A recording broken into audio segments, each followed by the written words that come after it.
I'm Dan Williams, I'm Vaughan Parry Williams' son, who's just been awarded the greatest ever coach at Nottingham University.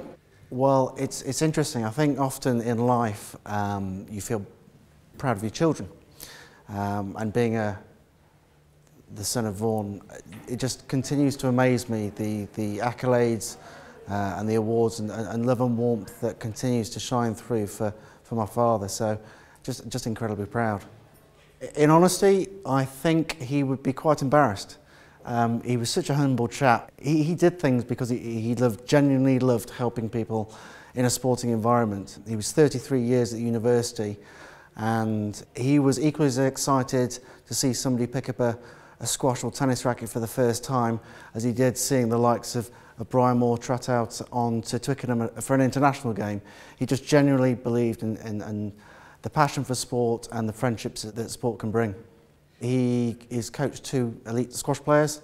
Graham Bryars got to number 4 in the world, and John Gray got to number 1. And he's had an involvement in many elite sports people's lives, but as I said before, he was just as happy taking the lads for his legendary hill runs at Woollerton Park. And I know he tells the story that when he used to take them out at pre-season, he'd often pick to do the piggybacking run with one of the props, because he wanted to lead by example. If he could carry one of those lumps up the hill, then there was no reason why any of the others couldn't. Do you know what? It's strange, because his parents, funny enough, weren't particularly sporty.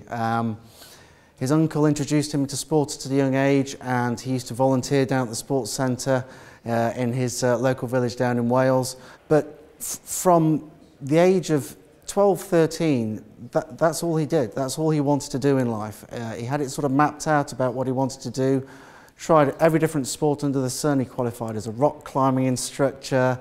I know he involved himself in squash heavily and was involved in some of the very successful university teams of the 80s. There was nothing more that he enjoyed than just strapping on his trainers or strapping on his togs and helping others just be passionate about sport. I think he'd be absolutely blown away.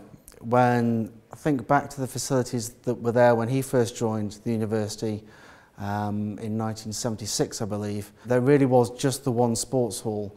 And I know he was incredibly proud about some of the new facilities that came on board whilst he was there. So the squash courts, the upgrading of the sports hall, and he was particularly proud of the swimming pool as well there, and some of the elite athletes that come to use that. So I think he'd be absolutely delighted, and the fact that there's the money going into the coaching and just the nurturing and the embracing of talent right from grassroots up to that sort of elite level, he'd be absolutely delighted. It's very difficult to put into words, but I mean, there's one final thing that I would like to say, that they say behind every good man there's a great woman, and certainly if Dad was here, he'd be saying exactly the same thing. You know, his wife, my mother, has been there over the years washing the kit, and trust me, there was a lot of kit in our house, as you can probably imagine. But yeah, he would want to share the award with her as well. We're just incredibly proud and grateful for the support the university has given and continues to give.